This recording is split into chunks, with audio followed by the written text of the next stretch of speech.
Well, hello, friends, and welcome back to week 4 of Bible 101. It's hard to believe that we're already more than halfway through our 6-week journey through the Bible. After this lesson, we will have looked at the entire Old Testament once again, very broadly, but we will see the whole broad story of how God's character, how God's mercy, how God's kindness towards his people can be seen in the Old Testament. So I want to encourage you to keep reading. As you're reading, keep in mind the overall story. Keep in mind where we've been, where we're going, where Jesus fits in, and how he's in the shadows of the Old Testament. And I hope that this informs your reading. I hope once again that this in no way replaces any kind of regular reading of God's word. Rather, it provides for you, it gives you a framework, a way of understanding kind of big picture how the story, how the narrative of redemption is progressing throughout the Bible. So let's jump in. We will be looking from the book of Judges all the way to the end of the Old Testament, which wraps up with the minor prophets. So if you remember, here's your chart. We're going to be, after this recording, you will have these 3 rows done. And once again, that is the Old Testament. Last week, we looked at this cycle, and I want you to keep this in mind as we go, of how this not only occurs broadly in the whole story of Scripture, but it also occurs in each scene, in each story individually that we're looking at as well, where God desires to dwell with his people. The people rebel against God. This rebellion causes brokenness, separation, and death. Yet God, in the midst of all of this, is faithful to keep his promises, and he redeems his people. The past 2 weeks, we've been looking from creation all the way up till when Israel enters the land in Joshua. So from Genesis to Joshua, we're going to pick back up in this recording with the book of Judges. So we're going to look at from Judges to judgment, from the book of Judges all the way till when Israel actually returns from judgment, when they return to the promised land. So the first book is the book of Judges, where you have this cycle, all because there's no king. And you can remember the book of Judges by the word turn, Turn. So the people turn away from God. Because of that, they come under oppression. God brings an enemy to punish Israel. In the midst of that, Israel repents. They come back. They return back to God. And so God puts a new leader in charge. In the book of Judges, you have this endless cycle where the people turn, they become oppressed, they repent, and God raises a new leader or judge to judge his people. And this whole cycle is always referred to as the effects of there being no king in Israel. So when people are left to their own devices, when more sinners keep sinning, things get progressively worse. And there's this pattern that keeps coming up that the author of Judges always says, everyone did what was right in his own eyes. The result of autonomy is anarchy. So God is the people's king. Yet the way that they live like they don't want a king. Remember, they were given the law. They were shown the way to live in a right understanding of what it means to be in a right relationship with God and with others and with the world around them. The Hebrew word shalom. Yet the people refuse to do that. So rather than having peace, they have chaos. And the cycles continue to spiral downward, just like we see today. More sinners you have in one place, the more people who desire autonomy, crazier things get.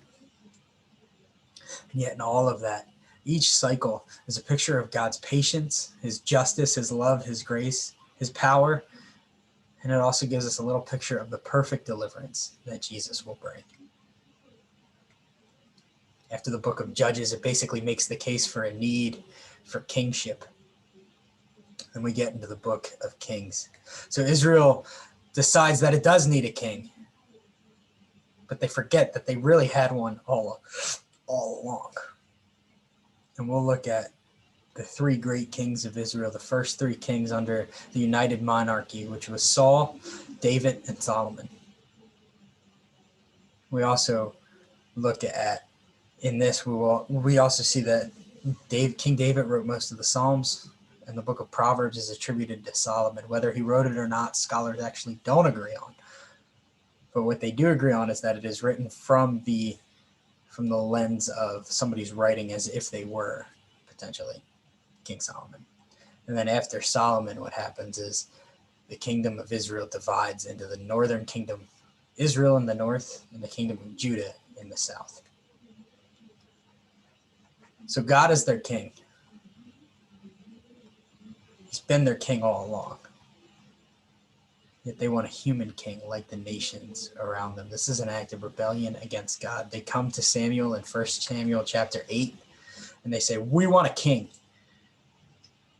And Samuel is so grieved, he goes to the Lord, and God says, "Samuel, the people have not rejected you as their prophet. They've rejected me."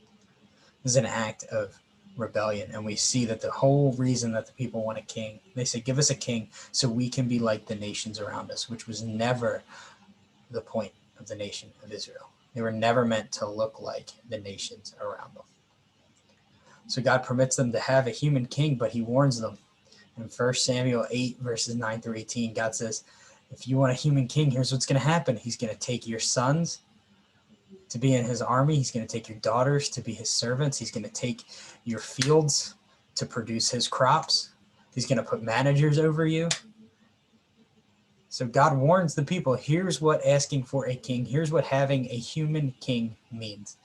It's imperfect. It's not the way that it's supposed to be set up, because God is supposed to be the king of Israel. And then we have King Saul, and King Saul fails, and God raises up David. And one day God promises to David that someone from his lineage will rule over Israel forever. We read that in 2 Samuel chapter 7. It's known as the Davidic covenant, where God promises David that there will always be somebody on David's throne, somebody belonging to David's lineage. And spoiler alert, that's why the Gospels open up with Jesus being born in the city of David. The Gospels mention that Joseph goes to Bethlehem because he was of the house and the line of David. But we'll get into that a little later. And this rebellion against God by asking for a king leads to division and destruction. In 1 Kings chapter 11, we read about how the kingdom will be divided. There will be 11 kingdoms in the north making up the kingdom of Israel, and one kingdom in the south, the kingdom of Judah in the south. And much like the cycle of the book of Judges, the book of Kings also has a cycle where after David dies and after Solomon dies and the kingdom breaks in half and the kingdom splits, we read that some kings were good, but they were increasingly few. Increasingly more and more, the kings are more and more wicked. They lead Israel into idolatry. They lead Israel away from the Lord. There's this repeated phrase where the Bible will say, and then this person came to power and he made the same sins as his father. He led Judah to make the same sins as his father before him. This ultimately leads in punishment. This is that part of the cycle where the people turn from God and now they're under oppression. So the northern kingdom of Israel gets exiled by the kingdom of Assyria in 722 BC. And the exile lasted for 70 years. And the southern kingdom of Judah gets exiled to Babylon in 586 BC. Yet all throughout this time, the word of the Lord is still being proclaimed by the prophets. Both before the exile, the message was shape up or ship out. Return to the Lord or you're going to be forced out of the land. During the exile, prophets like Daniel and Isaiah, they made prophecies about how God will return the people to the land if they return to the Lord. So the call was return to the Lord. He will redeem you. Don't forget that God is the God of forgiveness. God is the God who will deliver you. And then after the exile, we get into more of the prophecies concerning that God will send an anointed one who will rise up, who will bring peace, who will bring shalom. Israel, as you're living back in the land, yet you're not at the place that you were, God is doing something. God is going to bring his anointed one to rescue, redeem, and save. So a couple things we see in the exile. God's intentions was that he would work in and through Israel so that the world may know him. Isaiah talks about this in Isaiah 49, verses 1 through 7. Isaiah lays out what Israel's true purpose was to be, and he says, you were supposed to be a light to the nations, that the nations would look and see how you're different, and in your difference, they would see God. And yet where Israel fell was they lost sight of their purpose. They were supposed to be different, yet it all started with, give us a king so we can be like the rest of the nations around us. God warned his people over and over, but most did not respond to his warnings. We even see that in the book of Exodus, where when God gives the law, he says, do these that you might live and that you might have peace, that you might dwell in the land. At the end of the book of Leviticus, which we just wrapped up reading this week, if you're following the church reading plan, God lays out in the very last chapter of Leviticus the blessings if they follow the covenant, and that is that you will have life, that you will have good harvest, that you will dwell and live at peace in the land. But God also says if you break the covenant, the curses that come, the result of breaking the covenant of the law, of breaking God's covenant that Israel made with God at Mount Sinai, is that they will be removed from the land, that some other power will come and will overtake them. It says things like they will flee even when nobody is chasing them. And we see that happens ultimately in the exile. So judgment came on the northern kingdom, Israel, in 722. But the south, Judah, still did not listen or obey. And you can read about that in 2 Kings 17 through 23.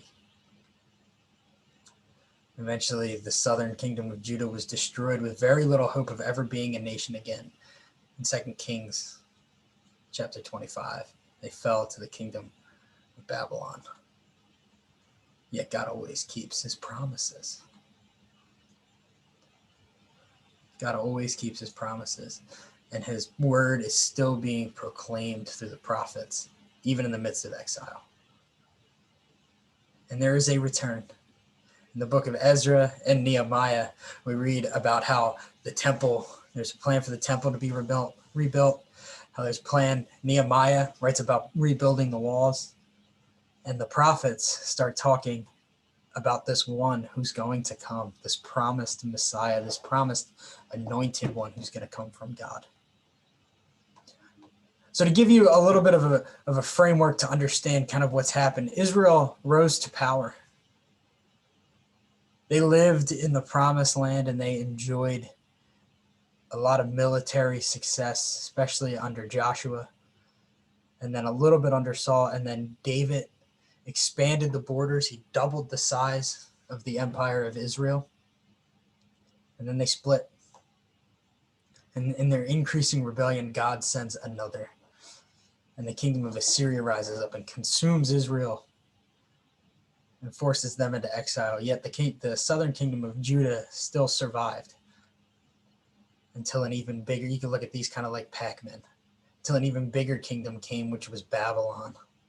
And Babylon consumed Assyria, which consumed Israel. Babylon also took the kingdom of Judah once again in 586 BC and exiled them, took them out of the land and forced them to live in Babylon so they wouldn't have their own land, so they couldn't rebel.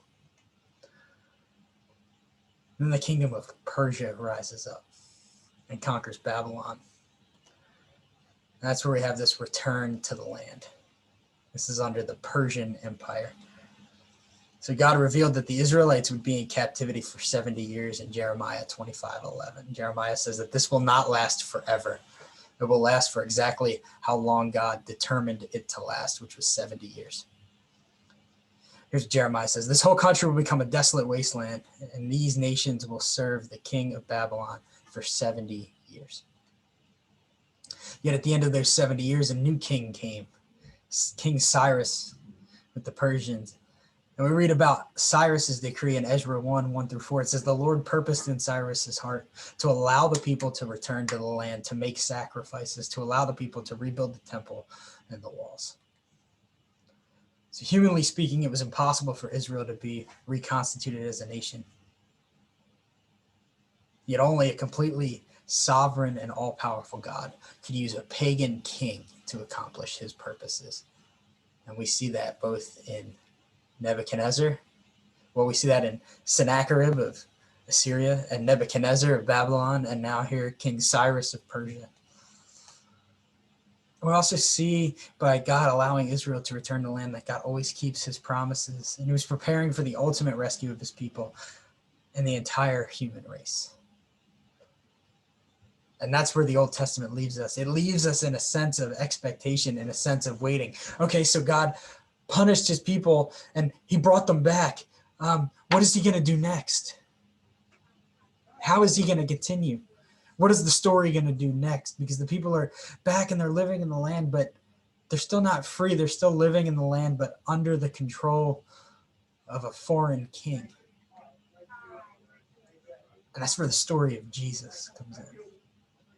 Without Jesus, the Old Testament seems to be left in darkness, but rather when we understand that Jesus is in the shadow of all of this, the Old Testament ends in expectation that the story isn't done.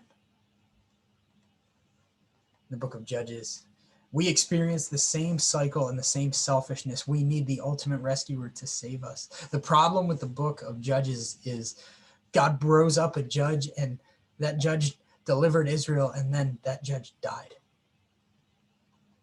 And with the death of that judge was also the death of Israel's hopes of being united together. They were left once again without a leader. And yet we see that Jesus is the better judge because he dies willingly. He lays his life down and then he takes it back up, never to die again. So as long as we have the reign of Jesus, we don't need to fear anarchy. He's a better judge because he doesn't die. He's a better judge because he doesn't succumb to sickness or death or selfishness. He's a good leader. He's the one who lays down his life for the rebellious people. And his resurrection stands as his ultimate and sovereign reign. We see Jesus is the answer to the promise to David in 2 Samuel 7. God says this to David, I will raise up your offspring to succeed you, your own flesh and blood, and I will establish his kingdom, and I will establish the throne of his kingdom forever. And later Paul will say that David understood that as an eternal king. David mentions in the Psalms, the Lord said to my Lord, sit at my right hand until I make your enemies a footstool. David is saying, David calls his descendant God. So David understands that there's one who's going to come, this anointed one, Messiah in Hebrew, this anointed one who's going to come, who's going to be the ultimate king of Israel, who's going to be the ultimate king who will never die, whose reign will never end. And under him, the people will live in safety and security. And David understands that as that will be God himself.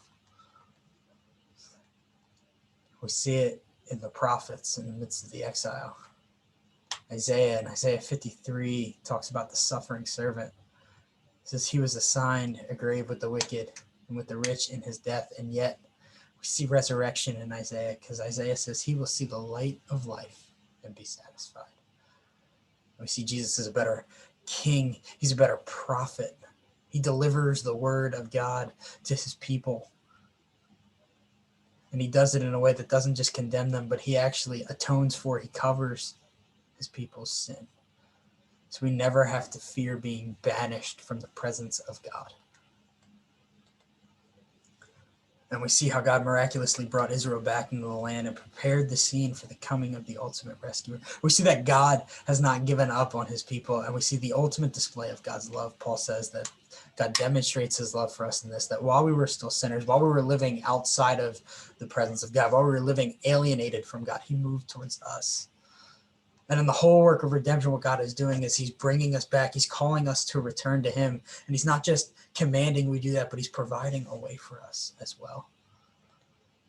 So we see all throughout the Old Testament that Jesus is the better everything. He was with God at the creation. He was promised in the fall as the ultimate snake crusher who would reunite man to God. Just like how the ark of Noah bore the full consequence, bore the weight of God's wrath, yet Noah was kept safe inside and entered the ark through faith. We are kept safe from God's wrath in Christ Jesus, who we enter through faith. Jesus is the one who's going to unite the nations that were scattered at Babylon. He is God come down to us. And he does it in a way that one day every tribe, tongue, and nation will stand before the throne of God and before Christ the Lamb and give him praise. We see that he is a better Isaac. He's the substitute. We see that he's a better Moses. He delivers his people from bondage. He dwells with his people in a way that the tabernacle was a picture of. We see that he provides forgiveness in the wandering, that he provides the presence of God even in the midst of our sin. We see that he is a better champion than Joshua. He's a better deliverer. We see that he's a better judge because he seals his promises with his own life. And he doesn't abandon his people because of death. We see he's a better king. He's the true king, the one who reigns over all, to whom, through whom, and for whom all things are held together. Not one thing lies outside of his dominion and his reign. He's a better prophet. He brings the word of God, and he not just speaks it, he not just brings it, but he embodies it. And he calls his people back to their loving Father. He is the promised Messiah who will redeem not just Israel, but the whole world. We can't lose sight of the big story where God creates, God is rejected, God promises, and as we'll look next week, all of God's promises lead to the appearing of God, where Paul says, we have seen the image of the invisible God displayed in the face of Jesus. And God is sending us, his church, out with that great story of how God is a promise keeper, about how God is a deliverer, about how God is a loving God who seeks justice, who does not allow sin to go unpunished, and yet allows by faith his people to be shielded from his wrath by a sheer act of his grace. We see how he's going to restore all things. So that's the story of the Old Testament. We're about to get to the climax of the story next week, which is the gospel, which is the appearing of the word, which is the word made flesh, Jesus. So hope as you read, you can see him a little more clearly. Hope as you read, you have this expectation for God to act. Hope your faith is being enriched day by day as you encounter God through his word. I'll see you next time.